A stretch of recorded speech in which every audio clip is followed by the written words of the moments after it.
Hola. 8 de septiembre de 1975.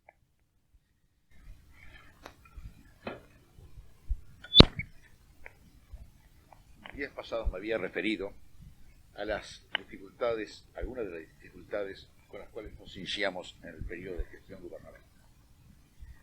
Voy a seguir hoy tocando ese punto, mostrando cómo tuvimos no solo que enfrentar dentro de filas el saboteo sistemático por parte de algunos consejeros, sino que además de filas adversarias del Partido Colorado, la labor de obstrucción más pequeña y desleal que hemos conocido a lo largo de toda nuestra vida política. Hay un hecho expresivo que lo demuestra, que legitima, vuelvo a subrayar lo que apunté antes, de por qué nos convertimos en enérgicos partidarios de una reforma constitucional que terminara de una vez para todos con una estructura como la del colegiado absolutamente inadmisible. Voy a señalar un hecho muy expresivo. Allá por el mes de abril o de mayo de 1965, se reúne en Montevideo la cuarta o quinta asamblea, o tercera asamblea, no recuerdo, de la ALAL. Tenía en ese instante que resolver cuáles eran cuáles eran los productos. En la tercera reunión de las programadas en el Estatuto de Montevideo de 1960, iban a sufrir una desgravación del 25%. La primera se había efectuado en México, en donde se obtuvo una cuarta parte de los productos de la comercialización de la zona, rebajados en 25%. Segunda, no recuerdo en qué otro país, y la tercera en Montevideo, donde había que llevar del 50 al 75% la desgravación de esos productos. Recuerdo que el Brasil, entre aquellos que reclamaban que bajaran a cero, es decir, que no tuviera ningún arancel, colocaba las bananas dentro de la zona de libre comercio. Como todavía vive la cantidad de países, la enorme mayoría de los países con compromisos con el Brasil e interesados en obtener exenciones recíprocas, lo acompañaron a nuestro vecino del norte en la pretensión frente al Uruguay. El Uruguay se oponía radicalmente a ello. Yo recuerdo que recibí numerosas delegaciones de granjeros que me indicaban cómo el poner a cero la banana traía como consecuencia una competencia de este producto del país norteño que evidentemente iba a perjudicar la actividad frutícola del país. Hubo distintas reuniones, el clima iba en efervescencia y las instrucciones que dimos a nuestros delegados en ALAL, el doctor Carlos Romero en ese entonces, fueron enérgicas y radicales, en el sentido que de ninguna manera el Uruguay podía acompañar la propuesta brasileña. Tan brillantemente se defendió el doctor Romero que pese a que 8 países acompañaban al Brasil en su tesitura, la oposición del Uruguay impidió que se formalizara la lista común prevista en el Tratado de Montevideo. Pero evidentemente esa oposición no podía demorar eternamente. Entonces se hizo una pausa de 45 días para hacer una nueva sesión en Caracas en donde se ajustarían todos los detalles de la lista común y donde la mayoría de los países expresaron su aspiración o su deseo de que el Uruguay y el Brasil resolvieran sus diferencias sobre el problema de la banana. Bueno señalar que en el Tratado de ALAL no está establecido ningún mecanismo para resolver las diferencias entre los países.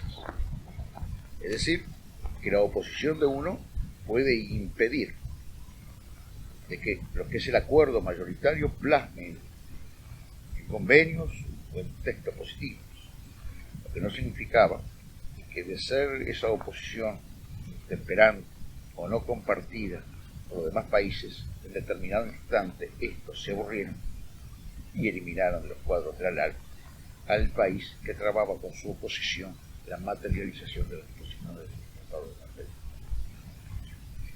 Cuando se iba a partir para Caracas, con una lamentable experiencia vinculada con reiteradas infidencias del asunto que se trataban en el Consejo Nacional de Gobierno, con esa experiencia solicitamos del ministro de entonces, Vidal Sailo, que a último instante y con los mayores controles para evitar cualquier filtración, llevar al seno del Consejo las instrucciones a darle a nuestro delegado, el doctor Romero, que iba a partir a los pocos días para Caracas.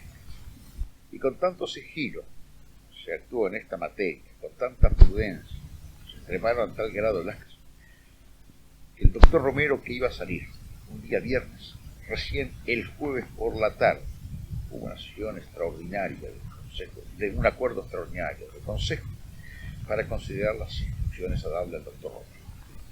Esas instrucciones consistían ni más ni menos que en lo siguiente.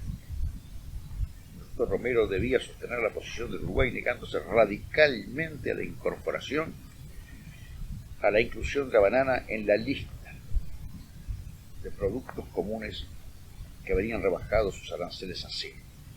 Bueno, de subrayar que en las semanas previas había continuado a ritmo creciente la agitación dentro del gremio granjero. Entonces la instrucción era radical y terminada. Pero claro, como podíamos vernos confrontados a aquel temor que yo antes anticipaba, de que la oposición de un país llevado a extremos radicales pudiera ser mal vista por los otros países que resolvieran desembarazarse del incómodo, la directiva que le dimos fue: el Uruguay firme y radical, amenazar con tirar abajo a Alal, si era necesario, no transar en ningún momento, incluso levantarse de la mesa de las conferencias diciendo que el Uruguay se retiraría de los países firmantes del acuerdo. Pero si al llegar a la puerta, abrirla y empezar a entornarla, nadie se levantaba para acompañar al Uruguay, bueno, la instrucción final era la de la transacción. Como es de imaginar, consejos o directivas de esta naturaleza, para ser eficaces, tenían que mantenerse en el mayor de los sigilos, guardar alrededor de él el más absoluto de los secretos. Porque bueno sería que el Brasil se enterara de que nosotros nos íbamos a oponer a su iniciativa, si al mismo tiempo, por tormentosa que fuera esa oposición, sabía que la instrucción era de que en última instancia debíamos avanzar. Para que no hubiera problemas de infidencia, se hicieron 10 repartidos, es decir, 1 original y 9 repartidos, siendo el propio subsecretario del Ministerio de Relaciones Exteriores el que pasó a máquina el texto de las instrucciones, donde se consignaba entre ellas esta que acabo de decir. Y se llevaron 9 ejemplares al museo, 1 para cada consejero. El 10º, el original, se quedó con él, el mínimo.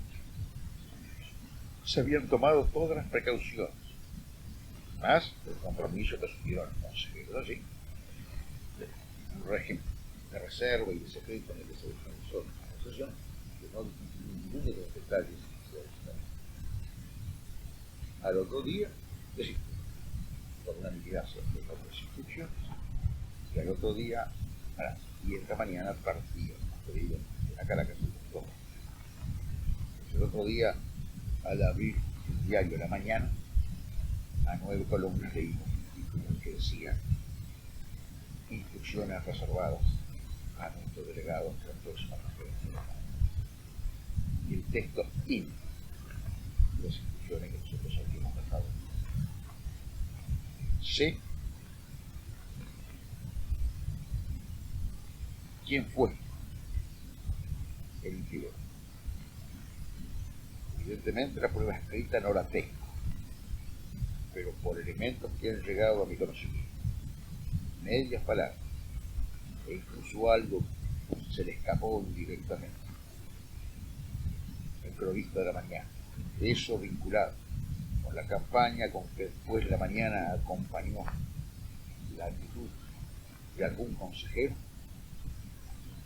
en torno a sus reiteradas intervenciones de consejo, me dieron la clave de lo que se había traicionado a País, se había cometido un delito auténtico, diríamos, de esa patria, en algo que interesaba vitalmente a la economía nuestra, simplemente mediante el pago de obtener una propaganda.